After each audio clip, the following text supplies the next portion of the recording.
നമ്മൾ ആധ്യാത്മികമായിട്ടൊക്കെ എന്തെങ്കിലുമൊക്കെ വായിച്ചറിഞ്ഞാലും അപ്പോഴും സംശയം ബാക്കിയാണ്. അങ്ങനെയാണെങ്കിൽ തന്നെ അങ്ങനെ ദൈവത്തിന് ഒരാളോടും പ്രത്യേകിച്ച് ഒരു മമതയോ വിദ്വേഷമോ ഒന്നും ഇല്ല എന്നാണ് ഗീതയൊക്കെ പറയുന്നത്. അങ്ങനെയാണെങ്കിൽ തന്നെ എന്തുകൊണ്ടാണ് ചില മനുഷ്യർക്ക് കൂടുതൽ സങ്കടം? ചെറിയ കുട്ടികൾ 4-5 വയസ്സായ കുട്ടികൾ ക്യാൻസറൊക്കെ വന്ന് നരയിക്കുന്നത് കണ്ടിട്ടില്ലേ?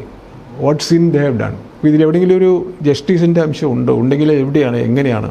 ചോദ്യത്തിൻ്റെ ഉത്തരത്തിൻ്റെ അടുത്തെത്തുന്തോറും നമ്മൾ ഈ പ്രപഞ്ചത്തിൻ്റെ നിർണായകമായ ഒരു ബേസിക് എനർജി ഉണ്ടല്ലോ, അതിൻ്റെ അടുത്തേക്ക് പോകും. അതിനതൊന്നും പ്രശ്നമല്ല എന്നർത്ഥം. It doesn't care. C Radhakrishnan എന്ത് സംഭവിക്കുന്നു എന്നുള്ള കാര്യമൊന്നും ദൈവത്തിൻ്റെ പ്രശ്നമല്ല. കാരണം സി രാധാകൃഷ്ണൻ ഇല്ല. It's only A phantom feeling.